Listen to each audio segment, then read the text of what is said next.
Officially Fenner with your hosts, Robin and Rudy, a podcast about family where we live, love, and laugh along the way. All right. Welcome everybody to the Officially Fenner Agile Always Podcast. This is going to be weird because you are used to me chiming in behind a female voice. Robin had a crazy idea. She said, you're dealing with an issue here that you guys talk about in the barbershop. Light bulb came on. She said, you need to do a subset of Agile Always Officially Fenner's podcast called The Barbershop. And you need to get your guys in here and you need to do what y'all do at the barbershop because she's heard stories and once or twice she's dipped in and seen and heard. So this topic this morning is prostate health. I remember when I was in my 30 range, I remember saying what old guys talked about. And, well, I guess I'm an old guy because this is one of the things we talk about. I felt like I needed to bring some people in because I'm not enough alone to hold this topic up. And I had somebody who was, I consider one of like the rescue rangers on this topic. My brother, Greg Fitter, is joining us.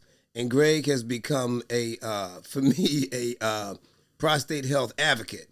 And he has saved many of our lives in discussions and awareness. And I wanted to bring him in. And I wanted to bring in my son-in-law, David Ladahall, because we don't need a time when it's just old people sitting around talking. We need some younger people who can reinvigorate our thinking and our blood and our energy. And David also has a perspective that's a little different. So welcome, David. Welcome, Gregory. Thank you. Good to be here. Thank you. This is going to be crazy. And so this is our normal conversation. Let me just make sure y'all understand. This will be free flowing. This is an incredibly organic podcast because these are conversations that we really have. We've been talking about this stuff for years, so we're just putting we're recording and capturing what normally goes on in our lives. We're incredibly blessed. These are incredibly brilliant men that I live around, and they help me be who I am. This was amazing because we talk a lot of our time is spent with sports, and it's so mind-blowing to me. I really believe that sports are like a metaphor for life, and if you pay attention, there's lots of things about life you can learn. And I just heard there's a lot of activity in the NBA, and I heard a quote from Pat Riley that is so appropriate to launch us today. One of his favorite quotes, and one of, Haslam said this. He said, you have to be an active participant in your own rescue. And I said, dang, I get to write that down. That is so incredibly appropriate when we talk about prostate health, because that's really what this is all about. Is just many people that I know, unfortunately, have lost their lives because to a certain degree they have not participated. When they decided to participate in prostate health, it was a point where it was too late. So we're both Greg and David. I want to just toss this to you guys, and I'll call that our intro and get into this. What's wrong with us? Why do we avoid this whole doctor thing? And I don't understand men. Why do we? I'm a man, and at times I am confused by our behavior when it comes to medical professionals and our own health. Well, so you can't underestimate the impact of the Tuskegee experiment, the lack of true treatment and true care that African Americans have received historically, since we didn't receive any during slavery, but during segregation, we received minimal. And even in the South, where our parents are from, my mother can tell you how they got less Novocaine at the dentist than the white patients did. So these are historical impacts that carry over generations and generations. And so, and there are stigmas associated with prostate cancer. One of the things that, one of the ways of diagnosing, or one of the screening processes or methods, is a digital rectal exam.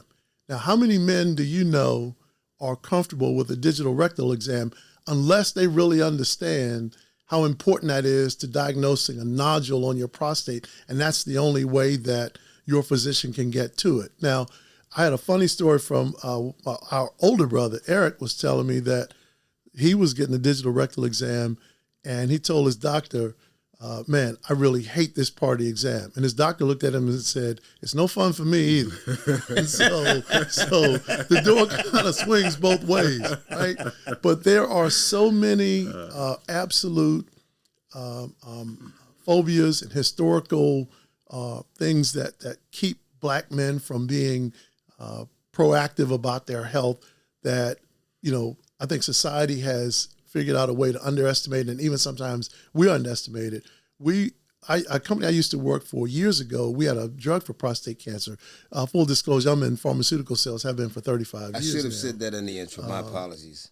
But we had a drug for prostate cancer years ago, and we would support these prostate cancer screenings, particularly in the Black neighborhoods, because the prevalence was so high. And we would have a surprising number of members of the community, African-American community, show up, and you would be amazed at how many of those screenings came back positive for prostate cancer from men who had never had not only a PSA, but had never had a digital rectal exam. So early detection, I know we'll get to this, but early detection is the key. Not only does it improve your potential for outcomes, but it also improves your options for therapy. So and let me jump in, because David, I want to get that same. I want you to talk about the same thing, but let me just jump in and say this. I was stunned, and one of the things that was an energy behind this conversation was that the rates and the percentages of men of all races, of all places, being subjected to prostate issues was extraordinary. And the most stunning statistic, and then a stunning fact, one of the most stunning statistics I saw was that 80% of men, and this was from the North Carolina University of North Carolina medical community, 80% of men who live to be 80 years old will have prostate cancer. That almost knocked me out of my chair. And I've talked to people who are not Black, Hispanic, white, and I am stunned at the 40 and 50-year-olds that I know who have not ever had their PSA checked. And I was I was mortified, because I realized this is scary. David, you deal with a younger community of men than I. I work around younger people, but that's not really the crew I hang out with. What is the whole doctors, exams, checkups, PSA? Where are you guys? I think that our age group is either going to be informed or not. And that's due to, our parents being either later getting informed or not being. And I think like Uncle Greg said, having the access, the knowledge, the history that we've had as a culture. But I think just beyond just culture based, I think as a man, you're taught to just tough it up. You roll your ankle playing at the playground, you play through it. You playing a sport, you play through it, right? Unless you physically can't. So unless it's keeping me from doing my day-to-day function, this is just part of life, and I deal with that. And so being able to be vulnerable to go get checked up and have some of the proactive procedures done, right, the screenings done, requires you to have a great deal of vulnerability. It's you're going in and saying, hey, I'm going to sign up for this process, this procedure that I don't like, and I have to be good with the results. I'd rather not find out and just deal with it later. If I live my life as best as I can without knowing, and then they tell me it's terminally ill and it's too late, I've done all that I wanted to do, right? Wow. Let me take it a step further for you. I know people who have been diagnosed with prostate cancer, and turns out when they talk to their father, he was actually diagnosed with prostate cancer and treated years ago, but he never shared the story. All right, so that is possibly the worst possible scenario. Yeah. So Greg Jr., my son, has been like every step of the way. He knows everything. And so when he turns 40, the normal age for beginning PSA lab values is 50.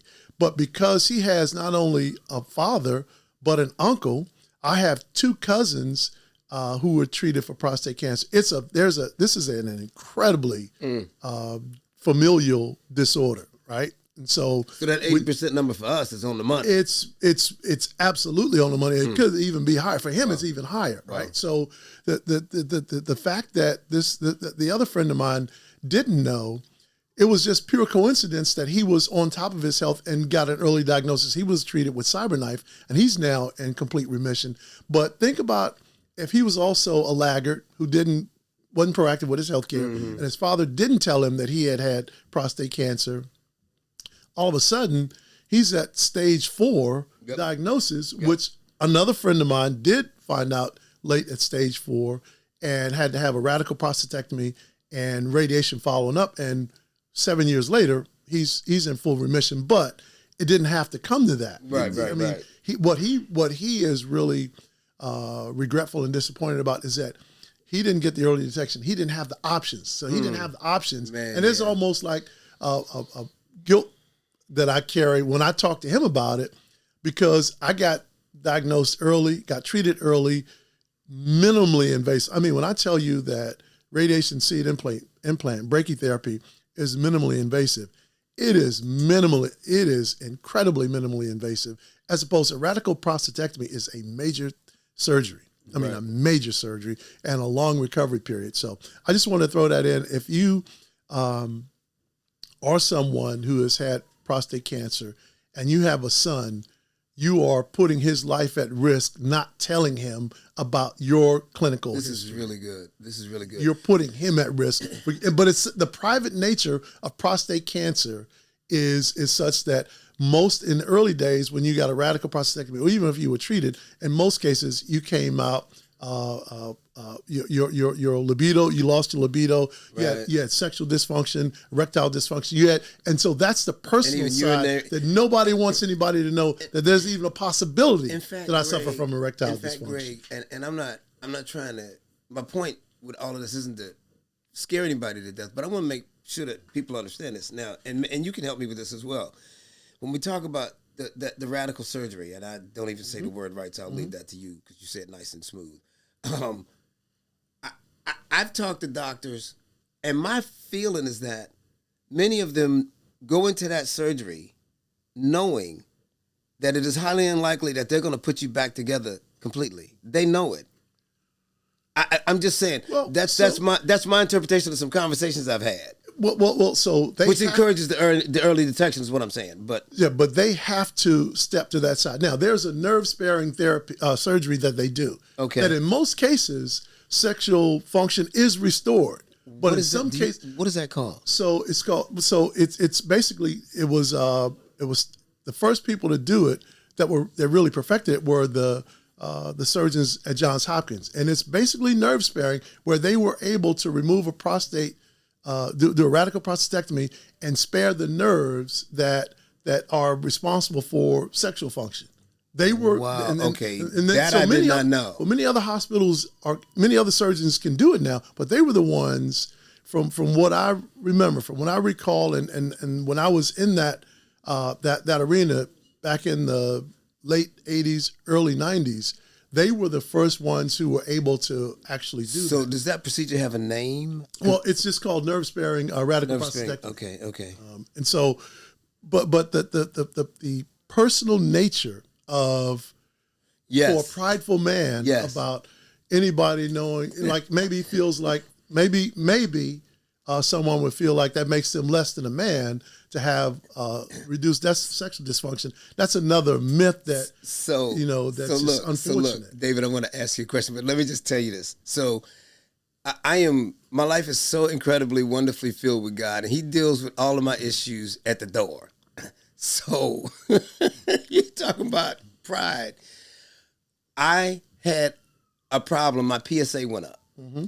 And I went to have once my PSA was checked, my primary, Dr. Smart, said, "Oh, you need to go have this checked. Let's escalate this up." So I went to I think it was a urologist. Mm-hmm. So I go to the urologist. And I walk in, and my wife goes with me everywhere I go, right? We just hang out like that. That's not for everybody, and I wouldn't say it's for everybody. I would suggest to most men to take that with some care and concern. Everybody can't handle it. My wife is a pretty fascinating human. We go into this guy, and he wants to do the exam. Now, my wife is right there. He's like, drop him. Let's go. And I look at her and say, well, you said you're in. And now, right out of the gate, she's watching me get this exam. And I'm kind of like, I've reached the point now, because my wife has been through cancer with me, and she's seen me at 120 and some change. Right. It can't get any worse. She's seen the worst in all of the mess. So we went on to do it. And so it was great, though, Greg, because what you're saying is so true, because the little tiny slice of pride that I had left, that toilet flushed, and that baby was gone. And I was really free in everything that happened. And so since, I've had moments where I realized what you're saying, because there's people examining you, there's people looking at you in ways and places that have never happened during some of these processes and procedures, that if you have a problem with this, you're going to have a problem. So you just identified one of the biggest really obstacles to care. And that is, and look, we're believers. We know that pride comes before the fall. So you really have to make yourself completely vulnerable in ways that you probably never imagined before. Lord have mercy. I never thought about that one. You got to keep your eyes focused on the end game. What's the end game here? Now, you can be prideful, keep your boxes on, and don't get your exam, and die young and leave a good corpse is what they nuts used to say. But I don't think live fast, die young, and leave a good corpse. I don't think any in terms of, at least in the terms of health, we'll focus on that. I don't think anything that produces the right result is going to be easy, and there's not going to be something you're not going to have to give up or relinquish. If that means vulnerability for your sanity, to knowing that I've done what I needed to do. I've got my pre-screenings. I made myself aware, educated myself, found someone to educate me, right? Because if you don't know how to read, you can find somebody to read it for you, right? So finding the information that's available for us, tapping into that so that you can put your best foot forward, because it's not going to be easy, right? It's not going to be easy getting treatment. Yep. Right? Yeah. It's not going to be easy if you get treatment and it's unsuccessful. Yeah. But at the very least, this is we want you to go to heaven, but we want you to stay here as long as you can. Yeah. So David, let me ask you this. So here's my challenge, and maybe Greg's challenge, and maybe men of our age range, in our 50s, 60s, and on.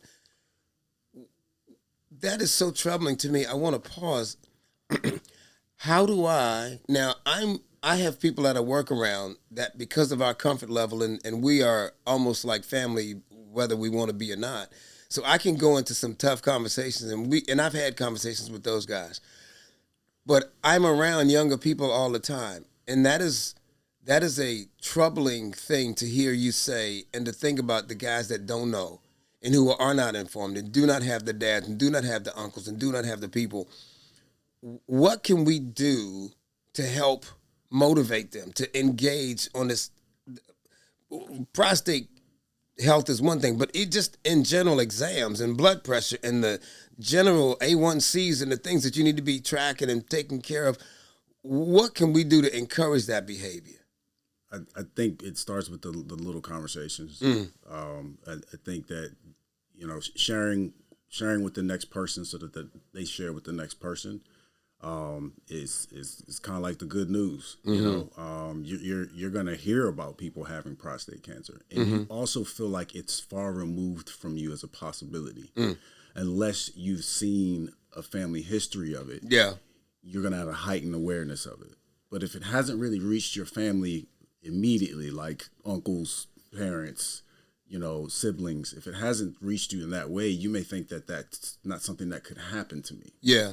So you don't feel the urge to make yourself aware. That's a good point. Or to be informed fully about, the possibility of it. See, because I'll say that Greg, he doesn't even know what he did. But I remember I was going through salivary gland cancer, and I'm going through all of the radical stuff that we had to do for that, the surgery and the chemo and the radiation and all of that. And Greg, in these odd moments, would say something that connected back to prostate cancer. And I think I was a little delusional in that I'm thinking that the salivary gland cancer treatment and all of that is covering. It's like I felt like I had a credit card that covered all of my expenses, right? And it's kind of like you kept saying something, and I kept saying, you know what? I need to get back on this PSA thing because I may have been distracted. And I think in my case, I got lucky because my Dr. Smart is saying, well, you still need to come in for a physical. I'm like, oh, wait, that's right. So I'm getting a blood test and I'm getting all that other stuff, but there's the rest of my body is still going on, and we got to keep up with that as well. Yeah. So in 2008, I was treated for squamous cell skin cancer. Now you have 3 levels: basal cell, squamous cell, and melanoma. Squamous cell is mid-level. This is the same, I believe, form of cancer that Ron Rivera. That sounded familiar. Yes, I believe you're right. Now, our father had lung cancer, squamous cell lung cancer. So I knew, I just have a belief, right, that once your body gets exposed to cancer, I just don't think it can get eradicated completely. So whether it's traveling, whether there are other cells that migrate and pop up somewhere else, I don't have any scientific proof of that. But I always knew that I had to stay on top of Be alert. all those biomarkers Gotcha. that are early predictors of cancer cells. And that's one of, PSA is the most concentrated, that's the highest biomarker you can use to diagnose prostate cancer. That's the first thing you see is an elevate. Now, riding a bicycle, trauma, there are things that can elevate your PSA, which is why if you have an elevated PSA, they don't react right away. They bring you back in for several more to follow up to make sure that what they think they are seeing is what they're actually seeing. It's really a moment, not a movement. Absolutely. Okay, I got Absolutely. you. And so, for me, I just think that, if you've ever been exposed to cancer in any way, I think that, just for me personally, that should increase your awareness around getting an annual PSA. Especially if you're a black man, our incidents are so much higher than everyone else. And maybe even why. encourage lifestyle changes Absolutely. in support of that. Absolutely. Well, I think it's very clear that diet, exercise, weight plays a factor in everything, but diet, processed foods, red meat, even after you're treated for prostate cancer, they actually recommend that you stay away from processed meats, ham, prosciutto, and all those things, because the preservatives in them have a way of stimulating cancer. So they advise that you stay away from those. But it's just so important for for men who have had prostate cancer to be vocal about it and not, hide it or, people are interesting when it comes to their health. Some people are really private. And most folks, if you read the newspaper now, anybody who passes away, there's never a cause of death. Right. Nobody lists cause of death anymore. This guy just why? I don't know. I don't know what that. I don't know why, but especially again, something as personal as prostate cancer, men are extremely reluctant to talk about it because you can extrapolate it to, oh well, if he had prostate cancer, he may have had, if he had surgery, he had a radical prostatectomy, which he doesn't have any sexual dysfunction anymore. So people make these leaps, and that's just not true. That's a myth. That is an absolute myth. And so that men shouldn't let that stop them from talking about prostate cancer if they've been diagnosed and treated, because other folks need to hear that news. I have a brother-in-law who, after I was diagnosed and treated, we talked about it a couple of times. He went and got a PSA, and turns out he was diagnosed with prostate cancer and treated by a radiation oncologist who trained with the same radiation oncologist who treated me. They trained together because it was during the pandemic. I couldn't go to the doctor with him, but we did a FaceTime call, and I was actually on the call with him. And he said, his doctor asked, so what's your question? Let me ask, what do you do? Well, I'm not a surgeon. I'm not a physician. I'm not any of that. And I didn't stay at a Holiday Inn Express last night either. But I recently was treated for prostate cancer. And he said, oh, really? And we talked, and he said, well, who treated you? I said, Dr. Klein. He said, you're kidding.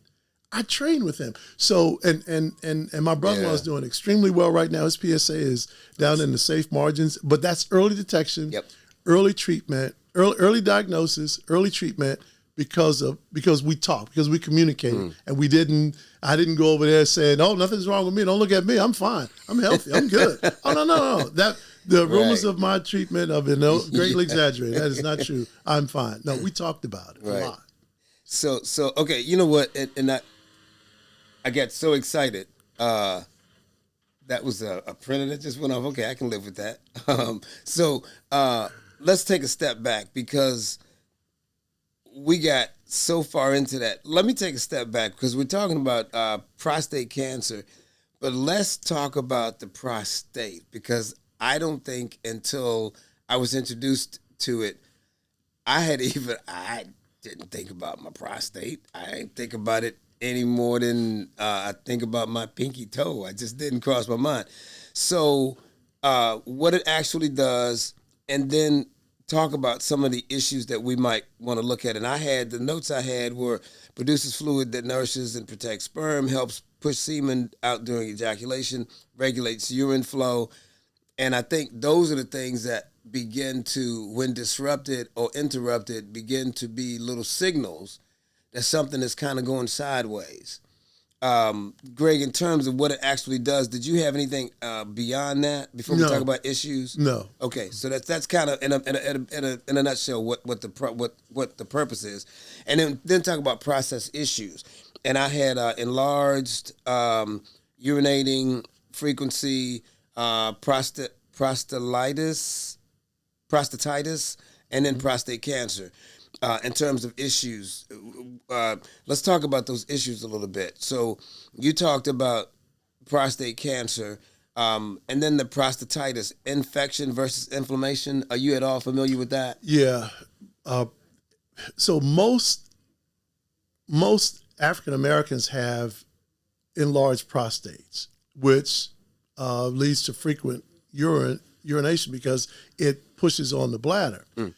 When you get treated for prostate cancer, one of the things that they are concerned about due to the proximity of the prostate gland with the rectum and other organs, the concern is that with radiation, radiation is a powerful therapy, and especially the beam radiation that they use now, the CyberKnife and the SBRT, they can torch an organ it's got, my understanding from my oncologist is these therapies are good, but they better be in the hands of an expert because they are very powerful. And if it's not, if it's off just one little bit, it can be, really damaging to other organs. And so it's really important to get not only, the best care, but multiple treatments, multiple opinions, and really understand who you're dealing with. No indictment, but you don't want the guy that was, in the bottom third of his class. Yeah. Or, most things now David, that guy with that bad eye? Yeah, I ain't trying to be funny, but that's for real. That's for real. No shade, no judgment, but you have to be your own advocate, and you got to advocate for yourself. I can, a funny story, when I was first diagnosed, I had a couple of second opinions and a couple of different docs that I talked to. And actually the first urologist that I talked to, when he saw my chart and saw my radiology report, he said, "Okay, well, we can get you in for surgery." Oh, whoa, hold on. We just getting started here. Wow. He said, "Well," I said, "there are a lot of other therapies. There's brachytherapy, there's CyberKnife, there's a lot of different treatments. I want to make sure I understand all of them." He said, "Well, we only do surgery here." Well, so urologists are trained surgeons, right? Oh my gosh. My first thought was, okay, if the only tool you have is a hammer, then every problem looks like a nail. And so Cheryl was with me, my wife was with me, and I said, "Well, that's going to do it for us." And so I left. There's no explanation needed. And he was okay with that. He said, because all we do is surgery. We don't do radiation. Even if you're stage T2B, even if you are low, moderate, risk, even if your PSA was just over 4, it doesn't matter. We operate. We remove prostates here. That's what we do. Prostate prostatectomy is our business, right? And so that wasn't the doctor for me. So I went for a consult at University of Maryland with this doctor who was the foremost expert on radiation oncology, radiation therapy for prostate cancer in the region. As a matter of fact, even some of the Hopkins physicians referred patients to him because he was he was one of the first to do there's another form of radiation that's really powerful, and actually I'll think of it in a minute. But he was one of the first to do that. He actually showed me all of his equipment. I did a tour of his facility, and he was a physician who actually trained Dr. Kanani, who treated me at the Shar Cancer Center. Okay. Right, and so without understanding and going to these different consults and understanding how it's treated, where you're diagnosed, because everybody's diagnosis, everybody's physiology is different. Your diagnosis may be the same, your stage may be the same, but your body's different. Correct. And so you need to hear for yourself what the best treatment for you is, right? And so we ended up, I ended up back at the Shar Cancer Center, and I knew I was in the right place, but only because I went on 2 other consults, saw facilities, talked about my disease and how to be treated. And that's the other good thing about early diagnosis. You got time. You have time. If you get diagnosed and it's so bad that they got to rush you into surgery right now, that's what happened to a friend of mine. He was diagnosed because he was Gleason score of 9, which only goes up to 10. He was a 9. He was stage 4, and when they do a biopsy, they break your prostate up into 15 sectors. Okay. 3 sectors had traces of cancer cells in mine. 15 out of 15 of his sectors had prostate cancer, had cancer cells. So you don't have any option. This has got to go. And what we hope is that it's not spread to your pelvic wall or any other organs, but they don't know that until they get in and open you up and get your prostate out and do the heat, the different things that they do. They don't even know, right? And so that's just reason 17B why early detection, annual PSA is a good thing to do. So let me ask you this. So David, I'm curious and this is a kind of weird question, but I thought about it. Have you ever had people that you work around or friends that have gone down this road that have shared this with you? No. The only person I literally have talked to, I'll say probably 2 people would be Jeremy and then my dad. Wow. So he hasn't, thank God he hasn't had any signs or the need for early detection or anything like that. But as far as health and what you do to preventative measures, he's, told me, the things that you can take, those types of things to look for. And he stressed the importance of educating and reading and finding out as much as you can about it. So let me ask you this too. So I'm in my 60s. How old are you? 40. 40, okay. That was the room I'd heard. 41 in May. Yeah. So let me ask you this. Have you had conversations with your doctors and your medical community about this? I have. I've also talked about colon colonoscopies, yes, colonoscopies and things of that nature. Unfortunately, a lot of it is they won't move on a lot because it's an insurance-based thing. And so really?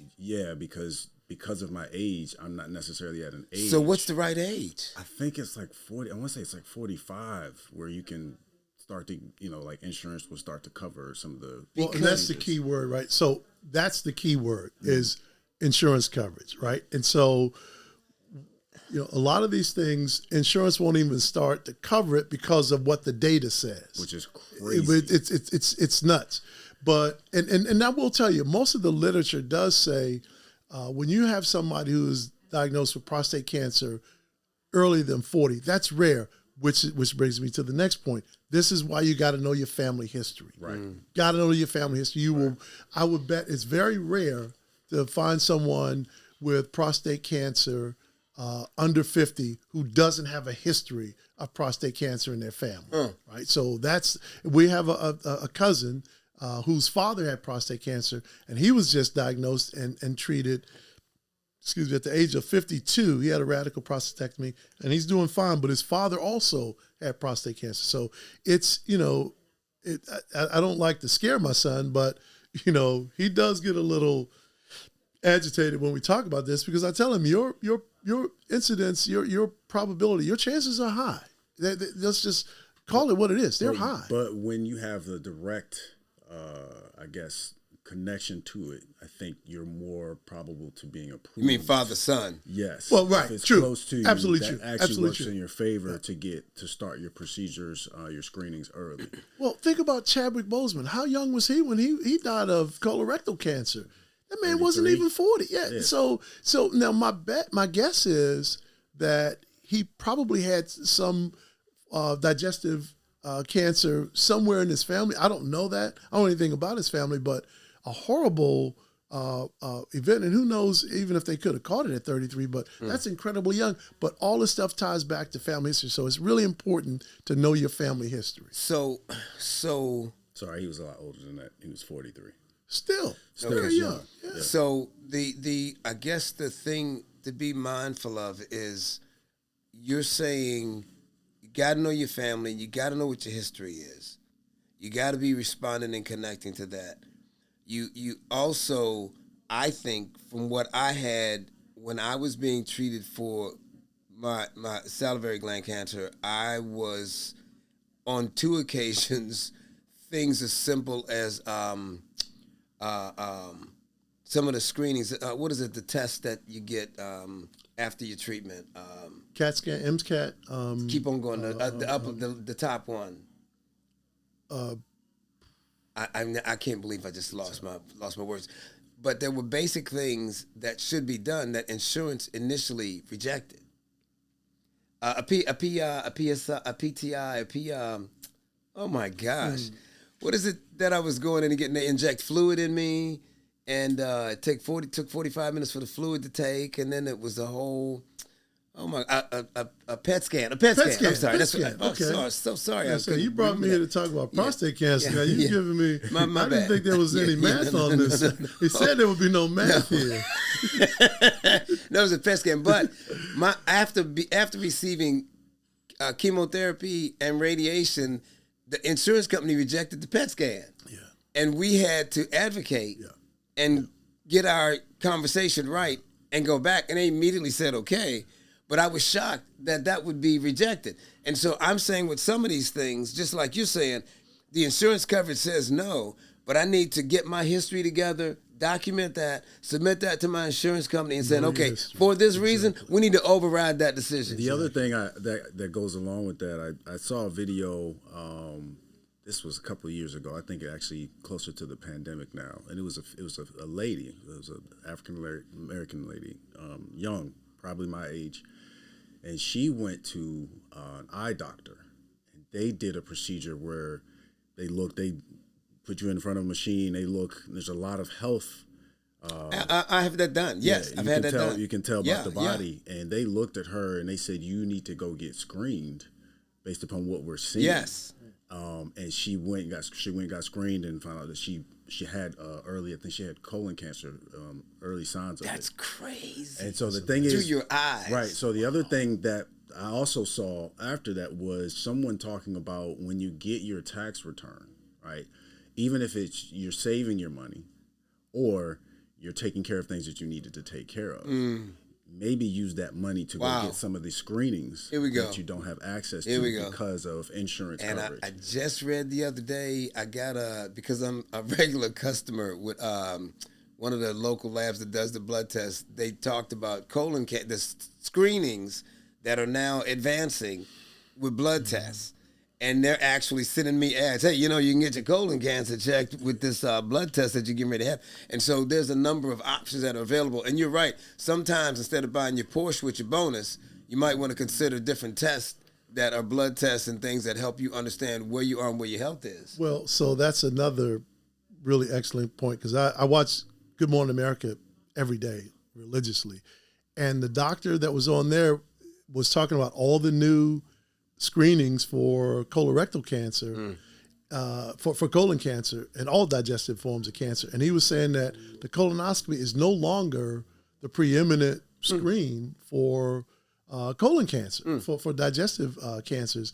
And so you really do. This is another reason why you have to really advocate for yourself, ask the right questions, and stay up on your own. If you have a history, like my wife Cheryl her mother died of stomach cancer. So there's a history of digestive disease and digestive cancer in her family.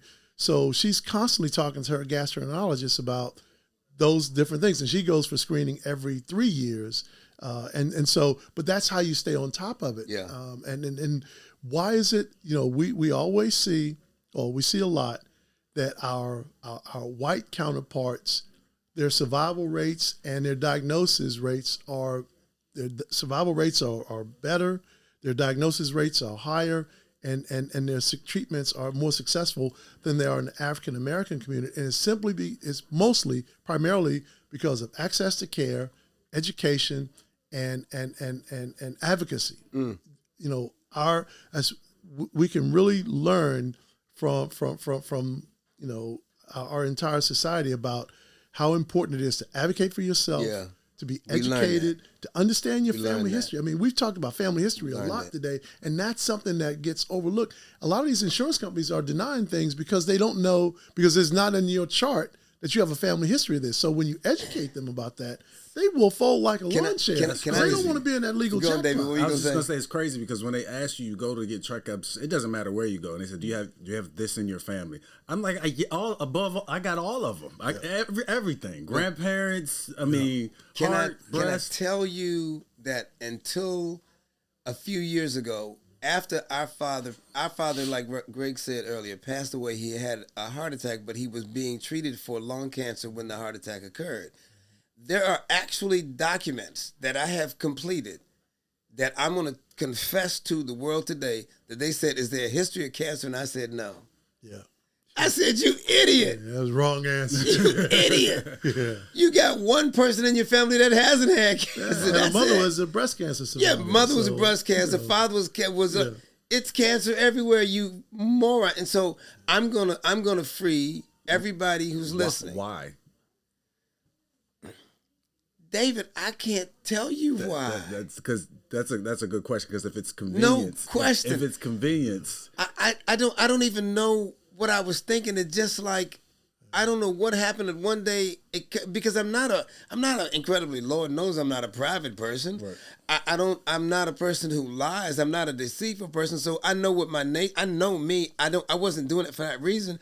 But for some reason, a light bulb just didn't come on. And then I realized, oh my gosh, you need to emphatically say yes, yes, yes, and list what everything is. And that changes the whole dynamic and the outcome of all of these conversations.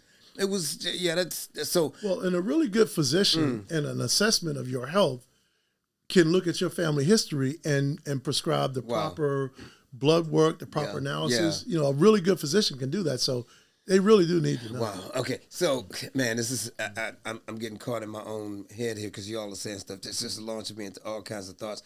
The thing I had next was, what happens if you're diagnosed? And I want to stop for a second, and I'm going to add a little input to that because, Greg, you've said some things that are just absolute fire to me. So first, I didn't know. You said urologists are trained surgeons. Yes. Okay, let me stop.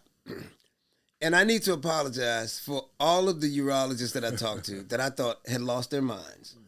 Because I'm talking to a urologist who tells me, after my Decipher test, which is an incredibly detailed test. Incredible that test. Takes your samples from your prostate, analyzes it to this incredible degree in terms of the risk levels, what needs to be done. It is a roadmap to what needs to happen next. And that's a scary thing too, because I've talked to men that don't know what a PSA is, and I've helped them with that. But I've had people who have been through the entire prostate health, from surgeries to everything, and many of them have never heard of a Decipher test, which is frightening to me. Well, so I'm going to guess that, first of all, that's an oncology tool.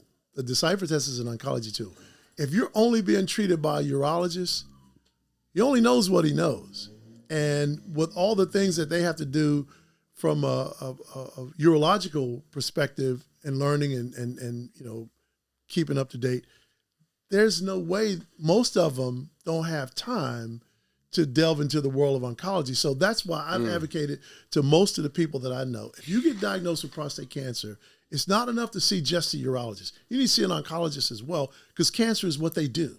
And the general oncologist, hematologist that I go to that has treated my entire family, the one that I go to is so good that he knows my family history. I don't have to tell him my family history. I was just with him last Thursday. I went with him on Thursday, and we talk about so much with regard to diagnosis and treatment, but the Decipher, I'm going to go back to that.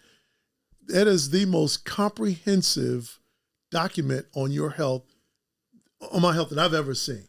I mean, it broke my cancer down to the nth degree, and if you only go to a urologist, you'll never know that kind of analysis of your health even exists. So let me go back to, so when I was diagnosed, the guy had, now interesting enough, he was a urologist who bought in the Decipher, but when he bought it back, what kind of weirded me out was I was low risk. I mean, really low number, like a 0.3 or whatever. I don't remember the number. I think that's sort of what it was. Yep.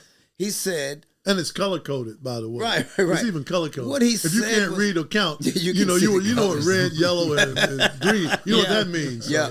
So he says, and he was orienting himself towards surgery or active surveillance. Now I saw the risk. Yeah. I said, wait, we're at 0.3, and you want to cut stuff out. I'm not sure if I'm following. If it's a low risk, why? But that goes back to what you said that I didn't know. For the man that only has a hammer, everything is a nail. So we're gonna cut it out. I'm like, well, and I said, well, let me ask you about seed and other radiation. And he said, well, yeah, you can consider that option. Now, here's what my gift is. I don't have a lot of things, but I can read people like nobody's business. And I could have swore when I said that, his posture changed to a I'm getting ready to leave position. And I said, wait. I think I'm getting ready to get dismissed. And I realized he started like a little kid in elementary school. He started to gather his things because it was time to go. And I realized, oh, wait, you don't offer that. So in deference to urologists, so I will offer this. Most of them are that I've encountered anyway, are really good surgeons, and they're really good at what they do, and they have, good outcomes. They have really good outcomes with their surgeons, and the ones that do it so much, they know what the margins, and they're really good at that. Now, no shade, no indictment. They're healthcare professionals, but they're also business people. There's a business to run, and it's in this healthcare environment where reimbursements are getting smaller by the day for the work that a physician does on a daily basis, whether it's office visit, procedures, whatever. So a business person can't afford to spend too much time on a customer who's not buying anything, right? I mean, that's not an indictment. The dude was putting me out. Greg so this is great. That door because started closing. I'm not sure if it was personal. I didn't know, but I knew what his body was doing, right? And I said, oh, this brother's getting ready to roll out. Now I don't know what he was thinking. I don't know where his head was at. But I can tell you that running a medical practice is good. It's complicated. Yeah, see, and we're the patient. We're not really thinking about what you just said. Greg, that is business. Like we got to remember the environment that we're in. So wait, let me go back because I want to make sure I catch this. So, when I look at the treatment options, I want to go back and I'm gonna read it again. Pat Riley said you have to be an active participant in your own rescue, and I'm telling you, when I go back and think about that, I really had to I was fortunate because you had talked to me so much about this. I knew the options that were there. And I was incredibly fortunate that my guy, Dr. Rao down at GW, had done my radiation for my first surgery diagnosis. I'm talking to him as a follow-up to the first treatment, and he says, oh, and he's so incredibly humble. That's why I love this dude. He says, well, that's kind of like my field of specialization is prostate cancer. I say, oh, wait, hold it. Tell me more. And he starts to tell me, and he immediately begins to pick up where your conversations ended and goes to other levels in terms of other options that we can consider. But definitely active surveillance, toss that out because we're not going to be active. And here's what I wanted to mention with that.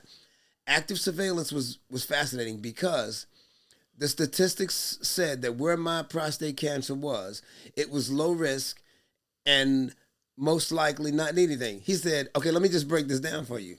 He said, for the first 5 years, I can almost promise you, you're not going to need anything. Each 5-year increment that you add on, the percentage that you might need some work goes up. He said, and if you live to be 80 or 90, it is highly unlikely that you won't need anything. So now my thing was this. Should I have radiation treatment now where I'm running a 5K every week? Or should I wait until I'm in my 70s or my 80s and my body is weaker and then have radiation and have things done? So let me give you my perspective on active surveillance. First of all, the Decipher report actually says for 5 years, are you scot-free? You don't have a care in the world. But it does, if you look at that Decipher report, the further you go down, your likelihood of disease progression gets higher and higher. Now, if you're 85 years old and you get diagnosed with prostate cancer, active surveillance may be a good idea, especially if you get diagnosed in an early stage at 85 years old. Yeah, it's more likely you're going to die from getting hit by a bus or a heart attack than you are from prostate cancer. Right. But if you're 55 or 60 or 65, I'm not so active surveillance to me is equivalent of a stick of dynamite and a fuse. Light the fuse, and it just depends on how long that fuse is.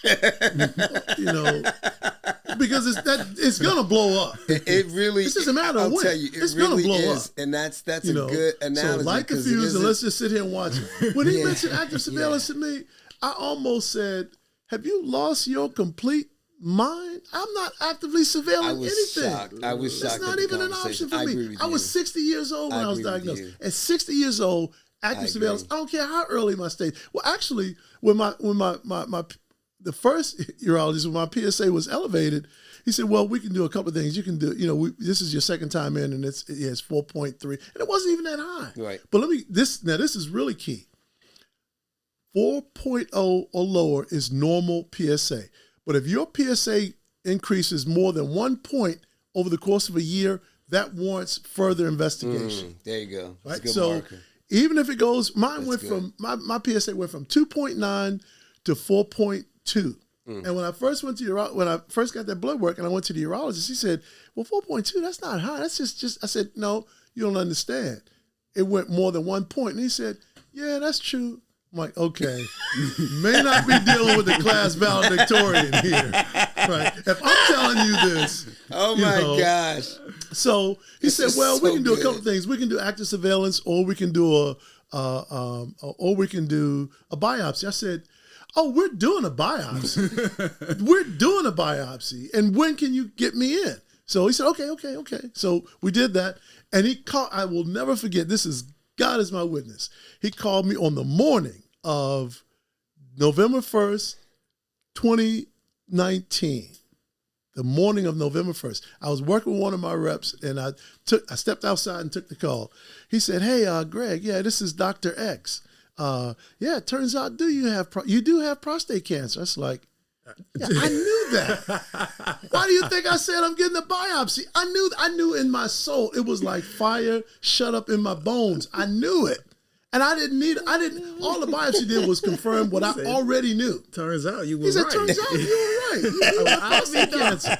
I'm like, imagine that. I said, so that was when I went to meet one of his partners, and they only had surgery as an option, and so I booked. Obviously, I was out of there. But I'm just telling you, that's another example of how you have to advocate for yourself. Yeah. I mean, it's like, I'm not doing any active surveillance. I'm not lighting any fuse and watching like Wile E. Coyote a stick of dynamite blow up in my face.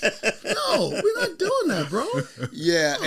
and so you had the what's the procedure you had? I had a brachytherapy, a radiation seed implant. Right, and so I was diagnosed early stage, active surveillance. No. what do we need to do? We looked at the brachial therapy for my body, my anatomy. It so strikes to what you said. My anatomy, my doctor said, listen, I can do that, but I'm not as confident with the 100% accuracy and where your organs are placed. I would rather do SBRT, and I'm sorry, I can't remember what that stands for. That's an acronym. Stereostatic beam radiation therapy. I was not going to remember that, so thank you. So yeah, so we were gonna do that. So I've already gone in.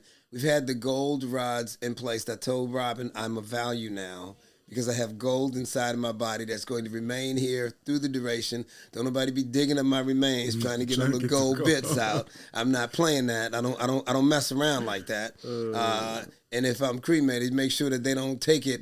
The little pieces out from the dust and sift those through. That is not nice.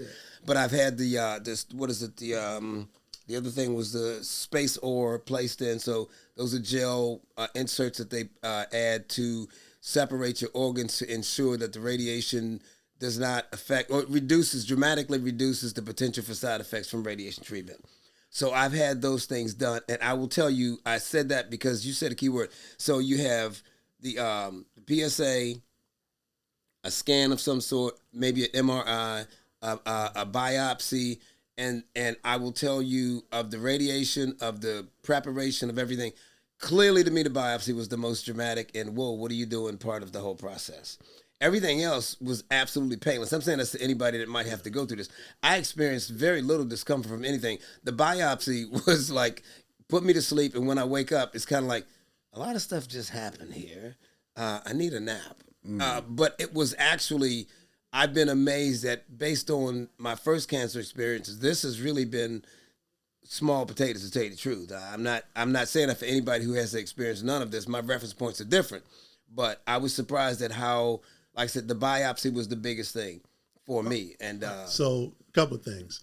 Biopsy was walk in the park. The room was freezing. I mean, it was literally icicles hanging in there. It was the coldest room I've ever been. But that was nothing for me. The brachytherapy was like, when I woke up, I was laying in a recovery room.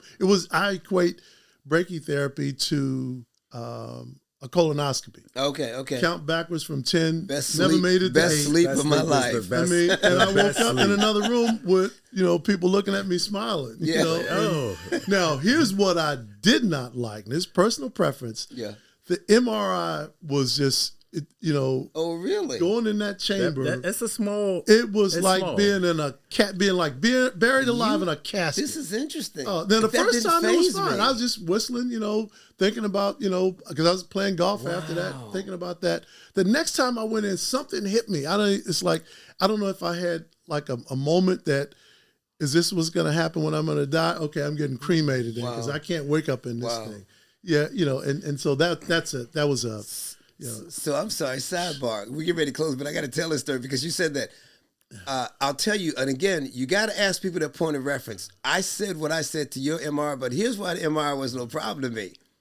When I was treated for my neck cancer, I had to have neck radiation. And for my neck radiation, 33 treatments, they created a mold mask that got screwed down to a table, and my head was screwed down, covered by the mask 33 times. I never had a problem with it. Now, hindsight being 2020, I looked at it and I said, dude, you are weird. That sounds crazy. And I did have one episode where, it's not funny, but it was funny. So they put you on the table. It's like, it's so hard. It's like something from a barbarian movie. They put it on this hard table because you can't have anything. You're dealing with the rays. You've got to be careful because it'll conduct. So they put you on this hard table. They lay you down in a place, and they put the mask on, and they screw the mask to the table. Now, here's what's really funny. When they get ready, the machine gets set up. It calibrates. And when the machine gets ready to go, everybody runs out of the room. Now, there's a door that's about a foot thick. That's very comforting. It's a door that's about a foot thick. And when the door closes, it's like the seal, a little bit more than the seal on the airplane door. When the airplane closes, and everything just goes. You said, how long was that? So the process, you were in there for maybe only about 10 minutes. The thing was, I had to do it 33 times. On 33 days, I had to do that. And I did have one day where they strapped me down, the door closed, and I held up my hand. And the guy came in, I said, bruh, I need a minute. And he said, you know what?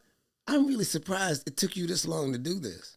He said, take as long as you need. I said, no, actually, I need only like a couple of minutes, but for some reason, everything got off. Nah, bro, I would have. And I never had a problem. Yeah, that's asking for a lot. I don't want that, and I'm never even going. I don't want that. I kept the mask, and I keep it. I have it downstairs, and I bring it out every now and then.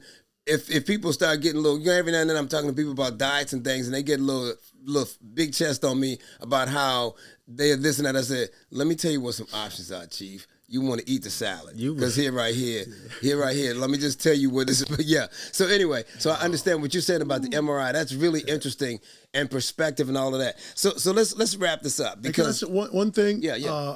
A therapy I couldn't think of earlier was proton therapy. That's what I was trying to think of. There you go. Proton therapy. I did, and I've heard that there's some incredible advances in that and minimal side effects. And the only reason I didn't get it is because my physician said, look, we got the equipment. I just don't have enough experience with proton therapy in terms of outcomes as much as I do with brachytherapy. The way we do brachytherapy, let me tell you, I'm really confident in treating your cancer with that, not as much with proton, because I just don't have that experience. That was enough for me. Your experience, his experience mattered to me. So, but it's really pretty advanced. Wow. So y'all have been incredible in talking about this, man. I am hoping. As a matter of fact, I'm gonna get some T-shirts made, and I'm gonna do these, and the T-shirt's gonna say, "What's your PSA?" Because I am beginning to be. And I think God puts this thing in your heart about injustice and things that aren't right. And I'm beginning to be angry about our ignorance in terms of PSA and our not understanding how easy this is on the front end if we get it at the beginning. This process, and I'm not trying to minimize it. I'm saying easy in terms of stage 1 versus stage 4. And the things that I'm hearing, I have friends who've had the radical surgeries, and their lives are altered, and it's not going to correct in some cases. In fact, I know some are out there. I just haven't talked to anybody that's 100% back to where they were after that surgery. It's a lot. And so I want to do everything I can to talk about it, to get it in front of people, to be an advocate. And honestly, I don't mind being I don't care at all about being a pain in the ass if that's what it causes people to look alive, to wake up, to see this stuff, to pay attention. David, let me close out. I'm going to toss to you and Greg. Any last minute things we should say or mention? Just push the awareness. I think that's the biggest thing here. Like I said, the minimal conversations that I've had with people in my circle has been very small. We've talked about other things, but that particular topic we have not really had in-depth conversation about. But, we are getting older, so we need to be more aware of the things that are. So I will definitely get two of those PSA T-shirts for you, to one to wear and one to give out. Yeah. Greg, any last minute thoughts? So it's really important. First thing I would say is know your family history. Yeah, that's know your family history. No matter what anybody tells you, and there's a lot of literature now that says that the PSA is not as valuable in early detection or as accurate. Don't buy into that. Agreed. Get your PSA checked. Agreed. At least annually, at a minimum, beginning age 50. But if you have family history, start it before that. And I'll tell you, you asked David about him and his friends. I'll tell you, funny story is, I have several groups that we get together for lunch. At least once a month, and a lot of these guys are retired. The first 15 minutes is all about health updates and the latest thing, what we woke up with this morning. Have you ever had this? And we actually had a friend of ours who had a cyst on his backside that he had there for some time. And we were like, are you nuts? You got to get that thing removed. So we really pressured him. He went to see his doctor that afternoon.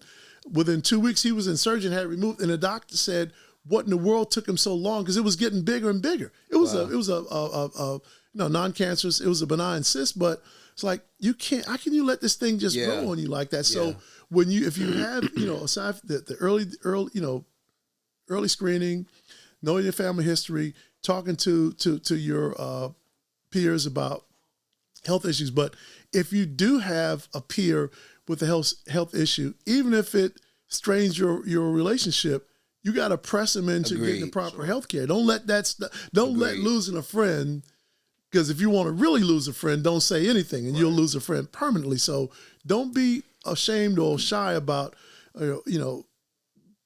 promoting personal advocacy for your own health. Yeah. Amen to that. And you made me think. I have a guy that I work around, and for the last 2 months, I'm sure it's been at least 2 months, maybe 3, I've heard a cough from him that bothers me, because it doesn't sound like a cold. You shouldn't have a cough. But it's a cough.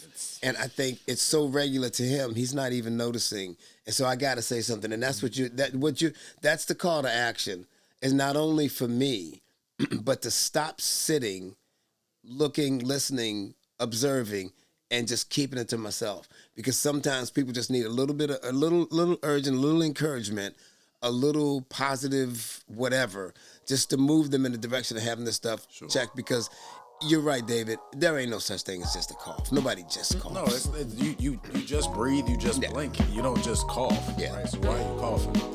So we cannot always thank you. We can't thank you enough for joining us. Family history, PSA, early screening, talk about what you're experiencing, listen to what other people are experiencing, encourage, love, and care for each other. Thank you for joining us. Again, Officially Fenner, Agile Always, the Barbershop segment of our podcast. We thank you so much. We love you. Be blessed, and do right, live long. I want to see you on the track when we're in our 90s. Y'all be blessed. Bye-bye. Officially Fenner thanks you for joining us. Please subscribe and hit that like button.